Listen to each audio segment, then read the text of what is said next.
اما بعد لیس الشدید بالسرعہ، اللہ کے نبی ہے، محمد الرسول اللہ ہے، اپنے گھر تشریف لا رہے اور ظاہر ہے دن بھر کی مشقت، محنت، جسم بھی تھکا ہوا، ذہن بھی تھکا ہوا، آرام کی بھی شدید ضرورت ہے، تو آپ نے ایک چادر اوڑھی ہوئی تھی نجران کی، اور اس کے دونوں اطراف بڑے موٹے موٹے تھے، آردھی گردن پہ لپٹی ہوئی تھی، باقی کندھے پہ رکھی ہوئی تھی۔ تو ابھی آپ گھر میں داخلی ہونے لگے تھے تو اتنے میں ایک دیہاتی آیا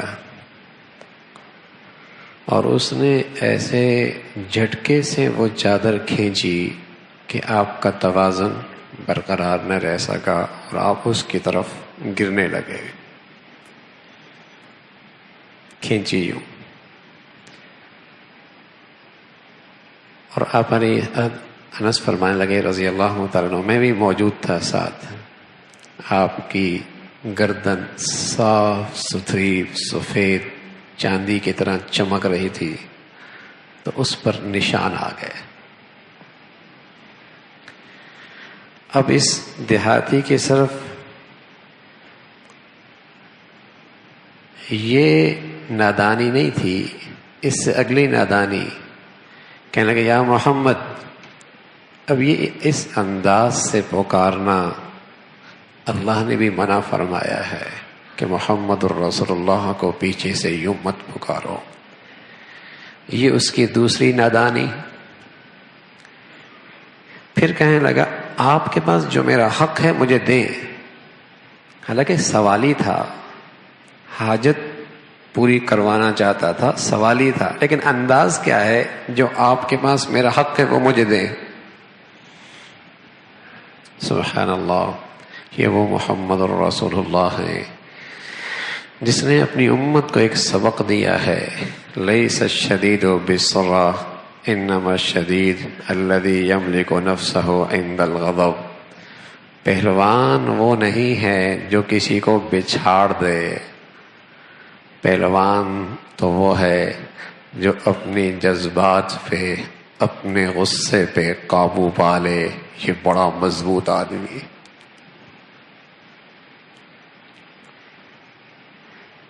تو اللہ کے نبی صلی اللہ علیہ وسلم کے صرف یہ بول نہ تھے، آپ کی زندگی اس کا نمونہ تھی۔ اس کی اس حرکت پہ غضبناک رد عمل ہو سکتا تھا کہ اس انداز سے اس کا چادر کا کھینچنا اور پھر ایسی نادانی سے پیچھے سے آواز دینا اور پھر ایسی نادانی میں مطالبہ کرنا۔ لیکن یہ وہ رسول ہیں صلی اللہ علیہ وسلم، جب ان کے پاس ایک شخص آیا کہنے لگا یا رسول اللہ اوصنی اوصنی، مجھے کچھ نصیحت فرمائیں، تو آپ نے فرمایا لا تغضب، غصہ نہ کرنا۔ پھر کہنے لگا یا رسول اللہ مجھے کوئی نصیحت فرمائے، آپ نے فرمایا لا تغضب، غصہ نہ کرنا۔ پھر اس نے کہا یا رسول اللہ مجھے کوئی نصیحت فرمائے، فرمایا لا تغضب، غصہ نہ کرنا۔ انسان کا کمال ہے، بلکہ سچ بتاؤں بھائی، آدمی کی پوری زندگی خوشگوار ہو سکتی ہے اگر اسے اپنے غصے اور جذبات پہ قابو آ جائے، اور ساری ایمانی زندگی لمحوں میں صفر ہو جاتی ہے اگر اس کو اپنے جذبات پہ قابو نہیں ہے۔ رسول اللہ صلی اللہ علیہ وسلم فرمایا کرتے تھے جیسے ایلوا شہد کی مٹھاس کو لمحوں میں ختم کر دیتا ہے اپنی کڑواہٹ کی وجہ سے، ایسی غصہ ایمانی مٹھاس کو لمحوں میں برباد کر دیتا ہے۔ ایلوا شہد کی مٹھاس کو ختم کر دیتا ہے، ایسی غصہ یہ ایمان کی ساری مٹھاس کو، لبوں میں حلاوت کو ختم کر دیتا ہے۔ اس لیے کہا جاتا ہے غصے کی آگ کو بجھاؤ جہنم کی آگ یاد کر کے، جہنم کی آگ یاد کر کے غصے کی آگ کو بجھا لیا کرو۔ حکماء نے کہا ہے اور سچ کہا ہے کہ کفر کے 4 بڑے اسباب ہیں جس سے آدمی کافر ہو جاتا ہے۔ یا تو شہوت کی وجہ سے، کسی کے عشق میں مبتلا ہو گیا اور وہ عیسائی ہے تو یہ عیسائی ہو گیا، وہ نصرانی ہے تو نصرانی ہو گیا، وہ ہندو ہے تو یہ ہندو ہو گیا، وہ سکھ ہے تو یہ سکھ ہو گیا، وہ یہودی ہے تو یہ یہودی ہو گیا۔ شہوت کی وجہ سے آدمی کفر میں چلا جاتا ہے، اور دوسرا آدمی غصے کی وجہ سے کفر میں چلا جاتا ہے۔ ایک حکیم نے لکھا، یہ تو میں نے خود بھی منظر دیکھا ہے کہ ایک آدمی نے غصے میں اپنی ماں کو قتل کر دیا، غصے میں باپ کو قتل کر دیا۔ یا رغبت کی وجہ سے یا خوف کی وجہ سے آدمی کافر ہوتا ہے۔ تو ایسے تو بہت سارے مناظر ہیں، تو ان میں ایک بڑا سبب ہے غصہ۔ غصے سے ایسی حماقتیں ہو جاتی ہیں، ایسی قتل اس سے ہوتا ہے، کسی کی عزت نفس مجروح اس سے ہوتی ہے، اور بس اوقات ہنستا بستا گھر، بچے ہیں بچیاں ہیں، غصہ ہے طلاق دے بیٹا، ساری زندگی کی ندامت اور شرمندگی۔ اور بعض تو ایسی حماقت کرتے ہیں کہ غصے کی حالت میں طلاق دے دی اور ساری زندگی پھر اسی بیوی کے ساتھ حرام زندگی بھی گزار رہے۔ اتنی ہمت نہیں کہ معاشرے کا اب مقابلہ کر سکے، اب اتنی ہمت نہیں کہ جدائی کو برداشت کر سکے، اور طلاق بھی دے چکا پھر بھی حرام کی زندگی گزار رہا ہوتا۔ ذریعہ کیا بنا؟ غصہ۔ تو رسول اللہ صلی اللہ علیہ وسلم فرمایا کرتے تھے، لیس الشدید بالسرعہ، وہ پہلوان نہیں ہے جو کسی کو بچھاڑ دے۔ انسان کا کمال، انسان کی مضبوطی، انسان کی پہلوانی یہ ہے کہ وہ اپنے غصے پہ، اپنے جذبات پہ قابو پا لے، اپنے جذبات پہ قابو پا لے۔ اللہ نے وہ گناہ جس سے آدمی جہنمی بنتا ہے جب ان کا تذکرہ کیا، یجتنبون کبائر الاثم والفواحش واذا ما غضبوا هم یغفرون، ان کے ساتھ اس کا بھی ذکر فرمایا، غصے پہ قابو پا لینا۔ بلکہ جب اللہ نے اپنے پیاروں کا ذکر کیا تو ان کی ایک بڑی خوبی ذکر فرمائی، والکاظمین الغیظ، غصے کو پی لیتے ہیں۔ امام زین العابدین رحمۃ اللہ علیہ ایک مرتبہ کسی عذر کی وجہ سے ایک باندی سے، اپنی باندی سے وضو کروا رہے تھے، اس کے ہاتھ میں لوٹا تھا، وضو کروا رہی تھی، تو اس کے ہاتھ سے لوٹا گرا، سارا پانی آپ کے جسم پہ، آپ کے کپڑوں پہ، پیشانی پہ غصے کے آثار۔ اس زمانے کے باندیاں بھی بڑی سمجھدار ہوا کرتی تھی، فوراً قرآن کی آیت پڑھی، والکاظمین الغیظ، اللہ کے پیارے تھے، غصے کو پی لیا کرتے۔ تو آپ کے چہرے پہ غصے کے اثرات چلے گئے۔ پھر اس نے آگے پڑھا، اللہ کے پیارے بس یہاں نہیں، آگے بھی، والعافین عن الناس، وہ تو معاف کر دیا کرتے ہیں۔ تو امام زین العابدین رحمۃ اللہ علیہ فرمانے لگے، میں نے تجھے معاف کر دیا۔ وہ کہنے لگی، نا اللہ کے پیاروں کی تو اور بھی خوبی ہے، واللہ یحب المحسنین، وہ تو احسان کر کے اللہ کے پیارے ہو جاتے ہیں۔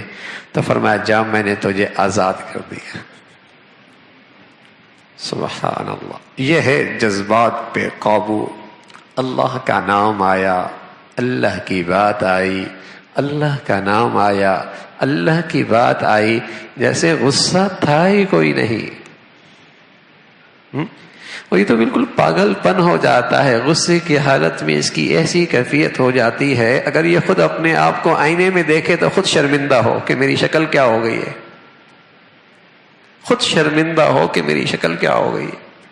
غصے کی حالت میں جب آدمی کو اپنے جذبات پہ قابو نہ ہو تو وہ ایسا ہے کہ وہ شیطان کے پنجے میں آ گیا. جیسے بچے کے ہاتھ میں چوزا آ جائے تو کیا حال کرتا ہے اس کا؟ بچے کے ہاتھ میں چوزا آ جائے کیا حال کرتا ہے؟ ادھر سے کھینچا ادھر سے کھینچا. ایسی شیطان جب کوئی آدمی جذبات پہ قابو نہ پا سکے، غصے پہ قابو نہ پا سکے، وہ شیطان کے پنجے میں آتا ہے، جو چاہے اس سے کہلوا دے. کفر کا کلمہ کہہ دیتا، اللہ کی گستاخی کر دیتا ہے، اللہ کی گستاخی کر دیتا ہے، گالم گلوچ، کیا کچھ نہیں کہتا. ہاں، اس لیے کہ اس وقت یہ مکمل طور پہ شیطان کے قابو میں ہے. تو رسول اللہ صلی اللہ علیہ وسلم فرمانے لگے کمال کیا ہے؟ کمال کیا ہے کہ آدمی اپنے غصے اور جذبات پہ قابو پا لے. اس لیے حضرت جعفر بن محمد فرمایا کرتے تھے الغضب مفتاح کل شر، غصہ ہر شر کی چابی ہے، ہر شر کی چابی غصہ ہے. اور جب شیطان نے اس کا یہ تالا کھول دیا، ہاں، پھر یہ بہت کچھ کہہ دیتا ہے، بہت کچھ کہہ بیٹھتا ہے. تو رسول اللہ صلی اللہ علیہ وسلم نے نصیحت فرمائی، غصہ نہ کرنا، غصہ نہ کرنا، غصہ نہ کرنا. اور پھر تعلیم دی، اگر یہ آ جائے، اگر یہ آ جائے تو کیا کرنا چاہیے؟ اعوذ باللہ من الشیطان الرجیم، یہ پڑھ لینا چاہیے. اس لیے کہ وہ سب سے باکمال آدمی ہے جو اپنی شہوت پہ اور اپنے غصے کو، اپنی شہوت اور غصے کو، اپنی شہوت اور غصے کو اپنی نبی کی تعلیم کے تابع کر دے. وہ سب سے باکمال آدمی ہے کہ اسے اپنی شہوت پہ بھی قابو ہے اور اسے اپنے جذبات اور غصے پہ بھی قابو ہے. وشر الناس، بدترین آدمی ہے جو شہوت اور غصے سے زیر ہو جائے، ان کے سامنے شکست کھا جائے.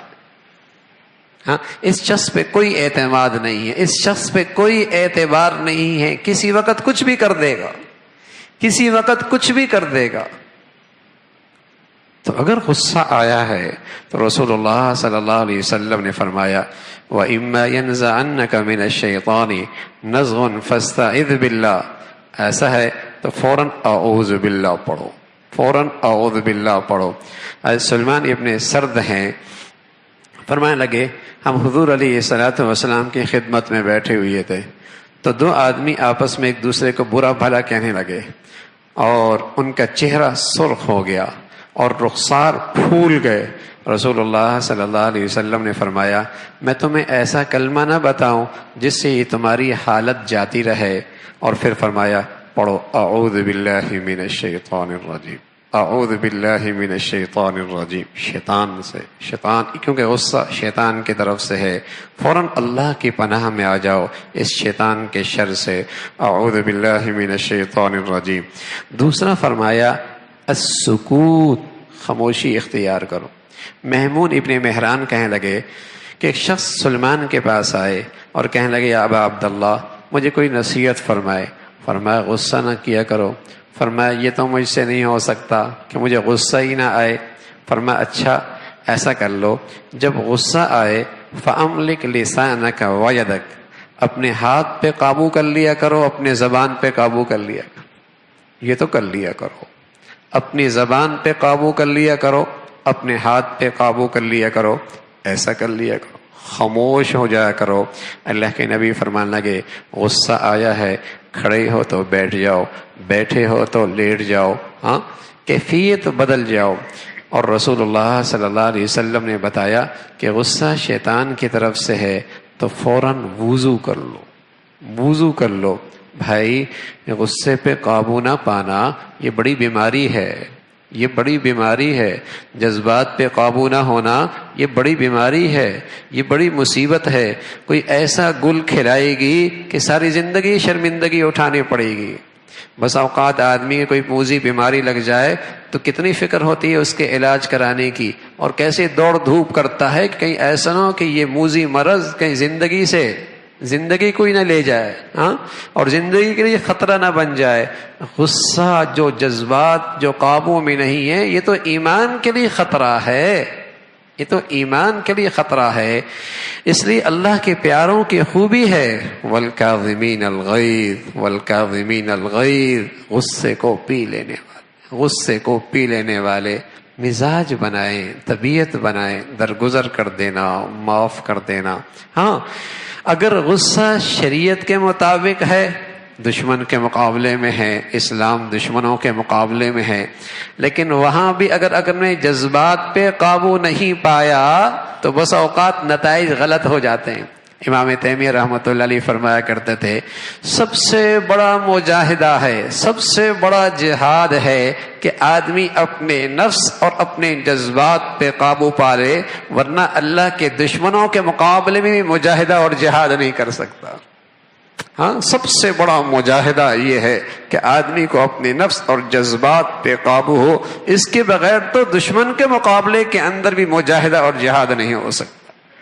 تو جذبات پہ، اپنی نفسانیت پہ قابو پا لینا۔ ہاں، مصنوعی غصے کی کیفیت بنا کے بچے کی تربیت کی جائے، ماتحتوں کی تربیت کی جائے، کسی کو بات سمجھائی جائے، لیکن وہ مصنوعی ہو، جو سب قابو میں ہو، جو سب قابو میں ہو۔ اللہ رب العزت بھائی اس کی ہم سب کو توفیق نصیب فرما دے۔